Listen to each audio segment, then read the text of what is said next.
Man, NPR got me on the soapbox. Listen, I'm not mad at NPR. It's just what they're saying got me thinking about Black Lives Matter, President Trump. Jesus Christ, I don't even want to say that.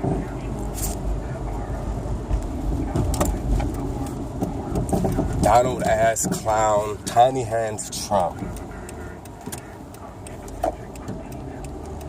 And his insistence that everybody should respect. That law enforcement deserves nothing but respect from everybody. You know, it's his only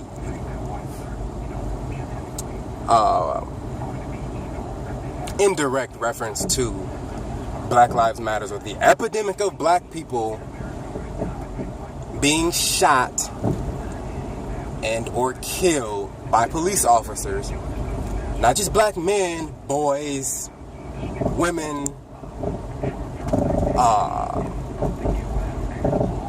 direct care, mental health workers laying on the ground.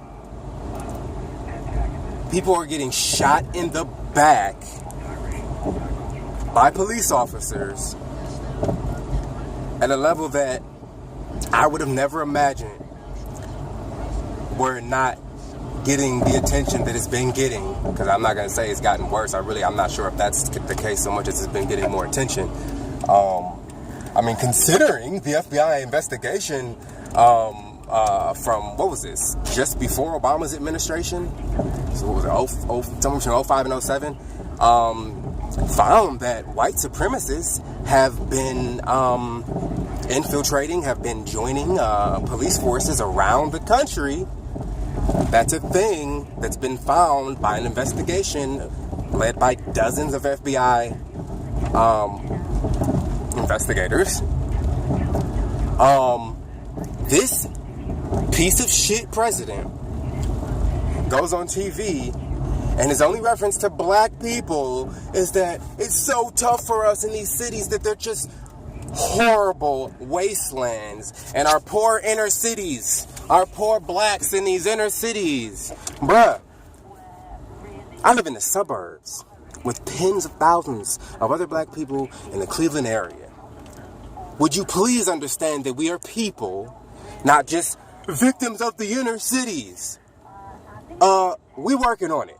We don't need you to go on TV and decry how horrible it is for us, and at the same time tell us to stay in line and respect police officers while they shoot us in the back.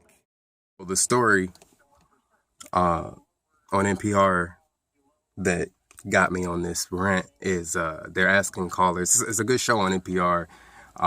They just started, I don't know, since the new year. They talk to Trump supporters and Clinton supporters, Democrats, whatever. Every show, I'm not sure if they split it half and half or what, but they always get calls, input from both. They're asking them about nationalism and what do they think, and they got Professor Joseph, history professor on here, and it's just like, what do black people think? And it's like, yeah, I think black people think they're left out. But yeah, I hear white nationalism. I hear like Nazi, like National Socialist Party. I hear like, he doesn't talk about black people as people. He talks about us as the unnamed victims of the inner cities. Like are you coming to rescue us, Trump? By what? By sending the feds in? Do you know, people are working on this. Even police officers, this is what you got to understand. Like, black people do not hate and fear and like all police officers like that. We don't understand. Like, there's not millions of black people across this country who, yeah, they have a healthy fear of police officers, but they may have come across a good one here or there. They may have seen some of the good things that police are doing. But Trump, he can't. There's no gray area for him. It's all black and white. I mean, it's kind of a Republican thing, but like, it's just that they paint with such broad strokes, whether it be intentional or whether it just be that that's kind of the only way they know how to approach things. So it's like, are we supposed to really think, first of all, that you would even try, and second of all, that you would know what the hell you're doing, that if you tried, it would really help? Trump, you're saying our inner cities, and it's just like, bro, I don't feel in any way validated or as though I'm being included when, I don't know, what have you ever referenced black people outside of indirectly as the inner cities? Or one of the things that kind of like got me just now, that example where he talks about I believe it was a young African American man or boy, I'm not sure of his age, who was killed by an illegal immigrant who was a gang member.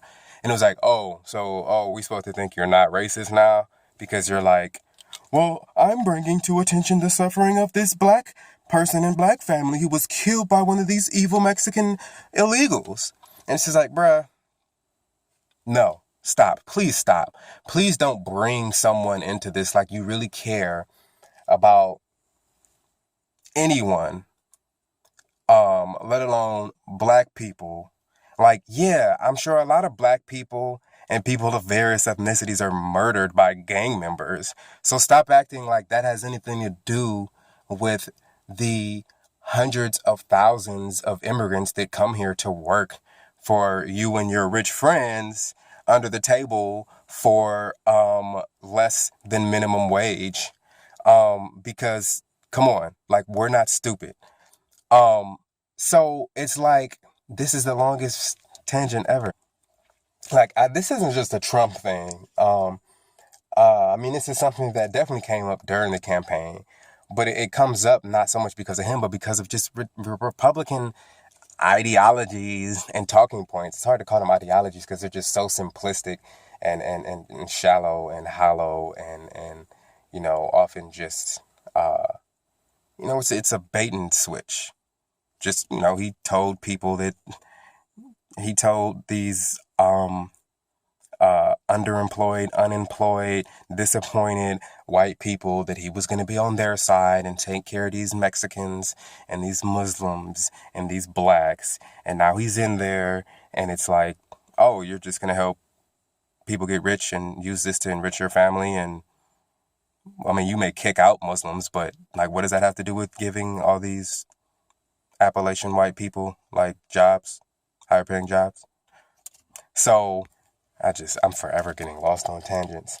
So the idea that like, oh, black on black crime. Oh, it's so bad for black people. Why are you complaining about being shot and killed and shot in the back by police officers and shot while you're in your car with your girlfriend and child, and when you're reaching for your ID, when you're just murdered in cold blood? Why are you complaining about that? Chicago. Bruh. Do you know how many different organizations, nonprofits, churches, schools, and even police departments are working with communities already to try to cut down on gun violence? I work for a professor that was working with decreasing gun violence between Black and Latino men. She did research on this. She formed an organization where she worked with people from around the city, from nonprofits, from criminal justice. People are working on this. Now, we don't need you sending feds in. We don't need you getting tough on crime. Give these people resources. Look into what people have been studying for years. Like, this is a country. It's big. It's complicated. It's not something that you're going to swoop in and save by force. Like, you clearly don't know what you're talking about, and you don't care. Or at the very least, you don't care to know. Nobody that knows anything thinks that, based on what you said, that you care about the inner cities and how you can actually improve things for people in inner cities and anywhere that are living at, below, or around the poverty line, that are victims of gun violence, whether it be directly involved or caught in crossfire in Chicago. You want to keep bringing up Chicago. Yeah, these are real people. These people who you never call by name, you never use any type of human pronoun. Inner cities, the inner cities. The inner cities where people are already struggling and working hard and making progress to make things better for the real people that live there. Black people, Latino people, white people, Asian people.